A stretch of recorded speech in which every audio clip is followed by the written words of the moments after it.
Hello Choro-Q fans, we have the Nissan Pao here by Choro-Q. And while I'm unboxing this, you can read this. But this is one of those funky little pike cars that Nissan had. This is the second one of the series. There were 4 in total. So this is let's see, it's powered by a 50 horsepower 4-cylinder around 1 liter engine. And I guess that's all you really need to know. It's running on 12-inch tires. That's pretty small. Okay. So, they have this in 164. Aoshima makes a plastic one, but eBay is charging too much money, so I'm not going to buy it. If it ever comes down in price, I'll get one, but this is a good alternative for me. Oh, those got some crazy graphics on it. It'd be hard to see what's going on here. Let's take a closer look. Alright, so that box, well, actually the model itself says how old it is. This thing is from 1989. Wow. So, yeah, I can kind of understand why this paint might be cracking. It's quite old. I mean, it's crazy. It's 30 years old, right? Alright, so Nissan Pao number 19, I guess, of the standard or the high-grade Choro-Q series. Standard construction here. So, the top half. Oh, these are stickers. Yeah. That's funny. It's a sticker of what? I have no clue. I think I'll probably just take them off. Yeah, I'm going to take these stickers off. So that's actually good for me. I'm just going to have a red Nissan Pao. Alright, well, I like the two-tone effect. You know, the red bottom. There's a little casted-in mirror attempt.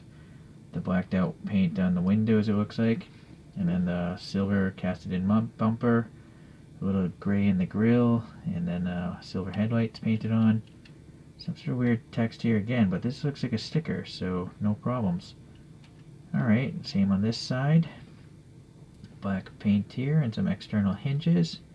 And then a coin holder, some bumps for the taillights, and no paint on the casted-in rear bumper, it seems like. But again, we got to factor in that this thing is very old. Nice texture here on the rollback roof.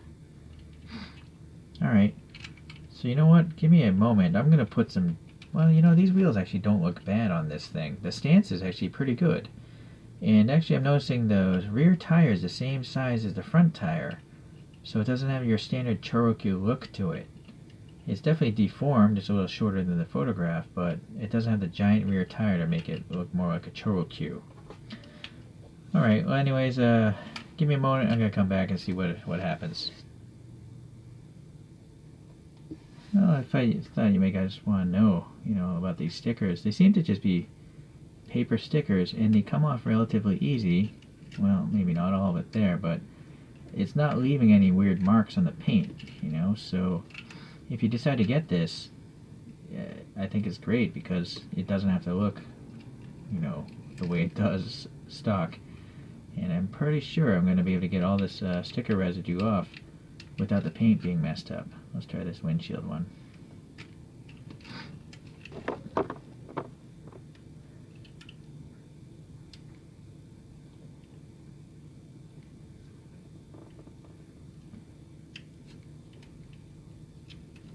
That was stuck on the most of all of them, actually. But it seems like a paper sticker, so I think if you actually soak the thing in water, that might help out too. Alright, so now you see the stickers, so let me clean it up some more.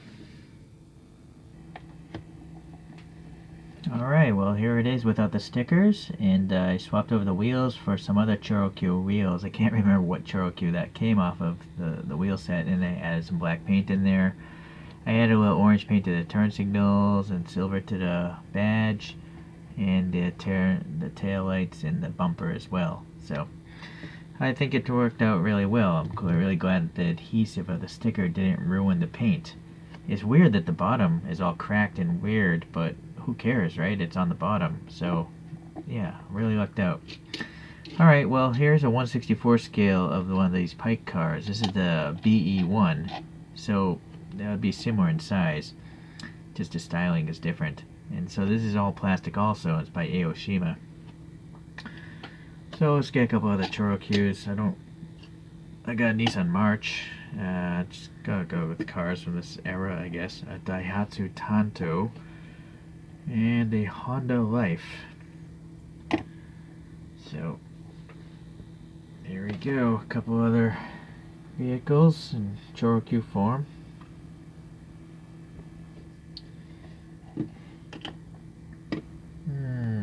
Let's get heading up here again.